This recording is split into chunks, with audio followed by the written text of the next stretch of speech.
Money FM 89.3, the best of Saturday mornings. The Sandbag Veterans Society is a registered Singapore society made up of veterans, former police and emergency service members, associate members, folks from not only the Commonwealth countries, but also Singapore and elsewhere. Joining us now in the studio, Steve Ward, the president of Sandbag, and also Jessica Hinton, a retired captain in the Royal Artillery. Welcome to you both. You're smiling, Jessica. Did I say something wrong? Yeah, I'm now petty. Oh. It's okay. Sorry. Okay. Anyway, Steve, take us through Sandbag. Tell us about Sandbag and what you guys are doing. Sandbag is 16 years old this year. We turned 16 in March, and it was started by two former British Army officers who were out here for various reasons. One was on international assignment with a company that he worked for. The other one had married a local girl and moved over here. And essentially they were lonely. So they got in touch with someone back in the UK and said, hey, there's got to be other people, here in Singapore. And they went on what they now term as like a kind of speed date. And it started with two guys who met up, and it kind of grew into like monthly meetings from there. Just to get together and hang out? Yeah, just to get together and hang out and have a drink and a bite to eat and everything. In 2016, we became a fully registered society here in Singapore. We've grown beyond a kind of core membership of like former British veterans to include not only like local but international veterans as well. So when you say local, would that be former Singapore military guys? Indeed, yeah. It is. Fantastic. And girls. And girls. Well, I was going to bring you in, Jess. Absolutely. I was going to bring you in, Jess. And your correct designation is now? Jessica Petty. Very good, Jessica Petty. And you served in Afghanistan. I did in 2012. So tell us about your story and how you ended up in Singapore. So I was in the army from 2009 to 2015. And when I left the army, I wasn't sure whether to go into security or go back into my love, which was sport. So I actually ended up in Singapore as a trampoline coach. That evolved. I ended up owning a trampoline academy and all the rest of it. So I've been here now for nearly a decade in the sports sector as opposed to being in sort of security stuff. Wow. And then how did you get involved with Sandbag, the Veteran Society? So Sandbag for me was a moment of relief, actually, because I lost a very dear friend of mine nearly 10 years ago, sadly running the London Marathon. And it's not how you would expect to lose someone who is so fit, so healthy. He was an army commando, and he actually had a heart attack. And what I found is that when I was here, I didn't have anyone to talk to about being military, joke in the same way as we used to joke, or just people understand you because you've got this common understanding of, having been at war, having been through the trenches, having, done all these things that just your civilian mates just don't understand. And by chance, I met a guy at the trampoline park, as you do, and I got talking and I said, I'm ex-army, and he said, oh, you should join the Sandbag. And I actually joined the Sandbag a month before my friend Dave died. And the first time I met up with the Sandbag guys, they came with me and walked the final 3.2 miles that Dave couldn't complete. So for me, it was more than, friends meeting up for drinks. It was a support and a community that you could actually meet like-minded people and talk about the good times, talk about the bad times, and really understand each other. How many other women are there in the Singapore chapter? Oh, are there lots? At one point, there was me. Yeah, at one point, it was a nation of one. Now, to give you, we are the only chapter at present. So, an exact number of ladies that are in Sandbag, I couldn't give you a figure on that, but it's not in single figures. I'd say it's now at least 10%, which is kind of 8 to 10% is what you'd say the British Army has a female contingent of. So it's probably actually similar now. Yeah. And give us a rough breakdown, Steve. I know it's very rough. Which nations are represented in veterans? I think this is fascinating. Here, we've got members from, obviously, the UK, the US, New Zealand, Canada, Korea. Australia, Norway, Singapore, Germany,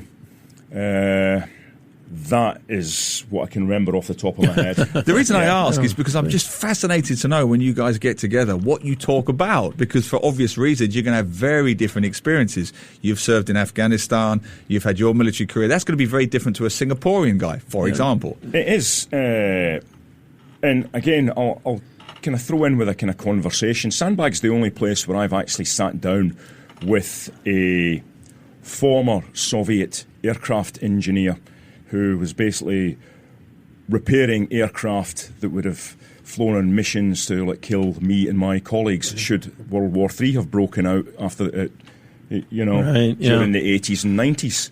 And it's about like a common bond that servicemen have, and you find that kind of transcends nationalities.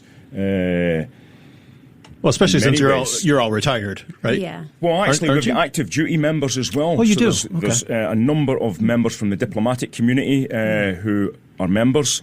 There's a number of serving Singapore Armed Forces members that we have, including national service and regulars. Now, that brings a question to mind for me. On my other show I do, a guy called Dan Coe, he's a commander in the Singapore military. He is very, very reluctant to talk about what he does. Does that not apply with you guys? I'm guessing a serving serviceman for Singapore can't be telling you what he's doing day to day. Well, that's an excellent question. And thank you. I would never, ever actually ask anyone to obviously breach any kind of confidentiality that they have. And I'm not, up to speed on what their version of the Official Secrets Act is. And we'd certainly never put anyone in that position. We don't necessarily talk about, daring do and secret missions or anything. It's more about the mundane things and stuff that make you laugh, cry, and that you have a bit of a joke about than the kind of serious stuff. Mm-hmm. Yeah, it's not all snorkeling in for 3 kilometres and putting limpet mines on enemy ships. Is there a little bit of that, though? I'd love to hear a couple of those stories. You only do that on a Tuesday morning, don't you? To be fair, that's only on a Tuesday. Or late on a Saturday night after a few drams have been... So the later it is, the better the stories get, probably, as well, I would imagine. It's more about... the kind of common bonds that we share, rather than talking about I can't talk about that. And what would they be? I'm just curious.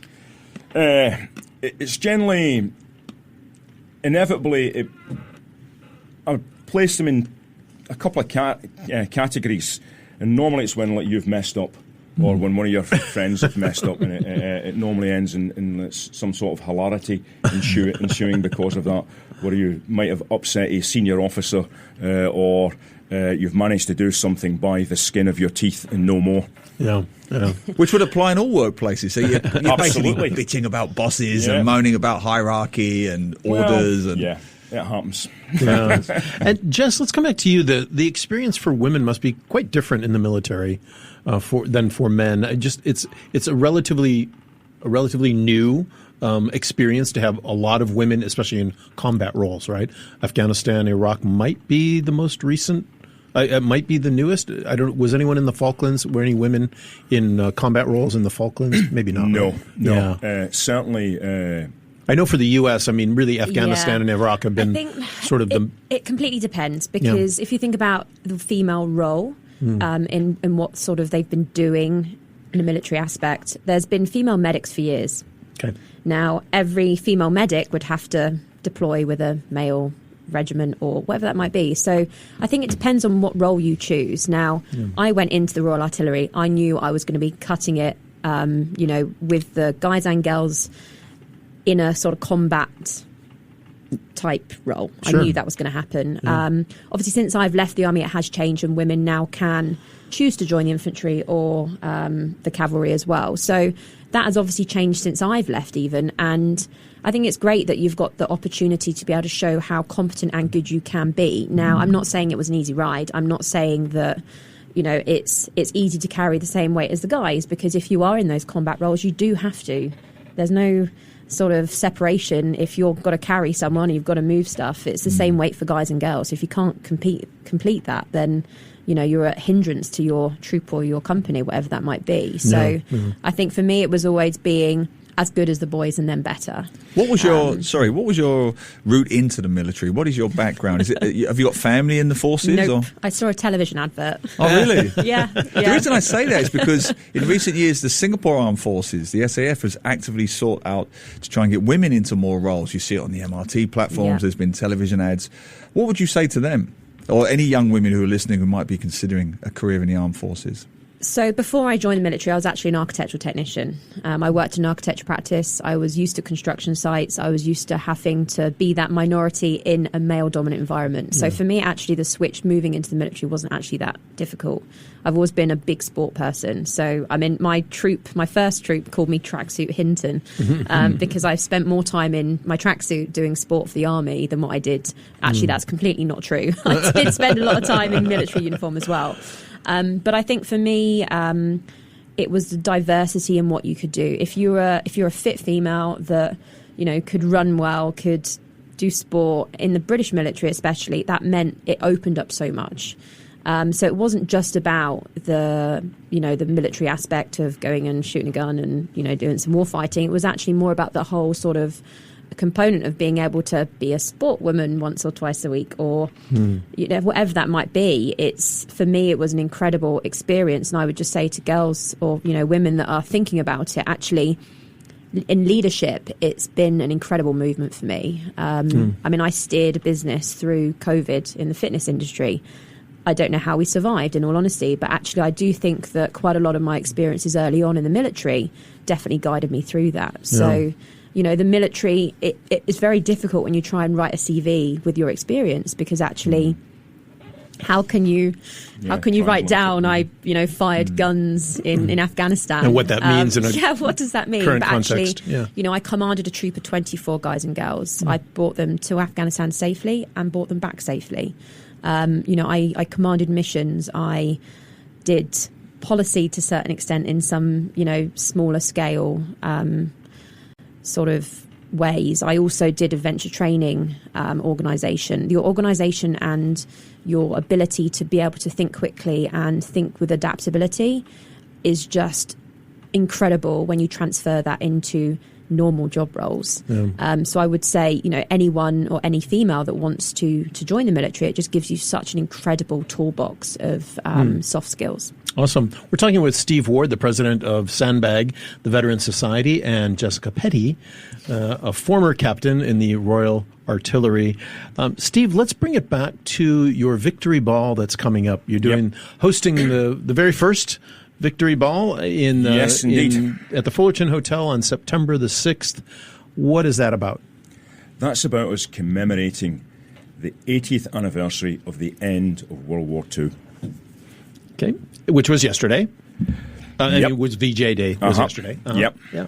And tell us about the ball. What's it going to be like? It's at the Fullerton Hotel. Yeah, it's at the Fullerton Hotel, which is obviously an iconic building here in Singapore, and plays a significant part in the history of wartime Singapore itself. So what we're hoping to do is to bring people together to remember the sacrifice that happened during World War II, not just here in the East, but across the actual globe itself. And the reason for the date really was we couldn't run two events. We couldn't run something for like Victory in Europe and then Victory in Japan or Victory in the Pacific, as our Australian cousins call it. So we decided to try and go for it at a date that wasn't poignant on a specific anniversary, where we could say, this is where we're going to commemorate the end of that. Again, we've got people coming in from different parts of the globe for this. We've got people coming in from the Middle East, other parts of Asia, and even flying in from Australia for this event as well to commemorate it here in Singapore. Veterans? The veterans are flying in? Yes, we're not World War II veterans, unfortunately. We did look at that, but obviously these gentlemen are in advanced years, and the flight is a bit too much for some of them. It's a bit of a kind of hard ask. What will you do at the ball? I mean, obviously there'll be toasts and lots of talking and chatting, but is there a specific program that you're going to there follow? is. So we'll have an active remembrance to begin with, and that'll have an honour guard, and we'll obviously have a last post ceremony, a lone piper, and other aspects, other ceremonial aspects. Through the night as well, we hope to raise money for a couple of charities that are there. So the local charity that we're looking at is Mission to Seafarers Singapore, to support people who effectively keep commerce going here. Our veterans charity that we're supporting is a US veterans-led charity this year called Grey Team. They are what they call in the States a 501c organisation, and they do treatment for veterans with PTSD and also research into veteran suicide, which is something that's very close to our heart. Yeah, that's a huge topic. It is indeed, yeah. Around the world, in militaries. Absolutely, of course it is. Tell us a bit more about, you mentioned briefly, the Mission to Seafarers Singapore. I'm not that familiar with them. What exactly do they do? They actually look after any seafarers of any nationality that come into the port of Singapore, and they look after the kind of pastoral care and also some welfare issues as well. So it will be access to Wi-Fi. They've got a lounge that they run as well with pool tables and table tennis and that. They're an Anglican church-led movement. Didn't they have a hotel at one point? Down in Tanjong Pagar? Yes, I used to live by there. Yes. It's just been knocked down to be rebuilt. Yes. It has, okay. I believe they do have a new facility. Yeah. So we're delighted to support them this year. That's Wonderful. great. Yeah, Wonderful. Good. Is this open to anybody that wants to go? Absolutely, of course it is. But I'll warn you now, there are limited tickets left. Okay, so tell us about the ticketing process and if somebody wants to come and support, knowing that some of the funds are going to go to these charities and things like that. So the event has a dedicated website, www.victoryball.org, and you can log on there and you can buy tickets there. Great. Yep. What are you hoping will be the outcome of that event on the 6th of September? Well, I hope that we are able to remember and reflect on the end of World War II and its 80th anniversary. I hope that we'll have managed to bring some people together to reflect on that, and hopefully it might bring some more veterans locally and internationally to our membership as well. And on top of that, raise some money for our two chosen charities. Wonderful. Give the final word to you, Jessica. You got involved initially for very personal, poignant reasons. What does this event mean to you? I think it's a massive dedication to Steve's hard work in the background. But yeah, Remembrance for me, it's obviously I've lost close friends, but actually I've got very close links to the World War II. My granddad was actually captured at Dunkirk as part of the rear guard in St Valerie. Yeah, wow. So his sacrifice and not knowing his story fully, because I didn't understand it back then before he died. He was on the beaches of Dunkirk? He was rear guard. Oh, he was wow. protecting the beaches of Dunkirk, and he was actually captured. Yeah. And he was held in one of the prisoner of war camps for over 4 years, and never spoke about it until he got very sick in later life, and we would hear his terror, and he would hide things from the Germans, which was obviously for him a natural thing to do. Yeah. So on a personal note, it means I can, remember the fallen, remember the past, and also look forward to the future, because I think actually supporting veterans is going to continue year on year, and it's never going to end, because we will always have veterans and there will always be new campaigns. But it started with them, and it would be great to see that legacy continue. Well, if you're interested, you can contact the Sandbag, which actually they can contact you specifically, Steve, at president@sandbag.asia. Indeed. Versus through an email. But the Sandbag Victory Ball, victoryball.org. Yep. is the URL for the ball coming up on the 6th of September at the Fullerton Hotel. Steve Ward, Jessica Petty, thank you very much for being with us today. Thank you very much for having us, Glenn. To listen to more great interviews, download our podcasts at audio.sg or download the audio app. That's AWEDIO, audio at the App Store and Google Play.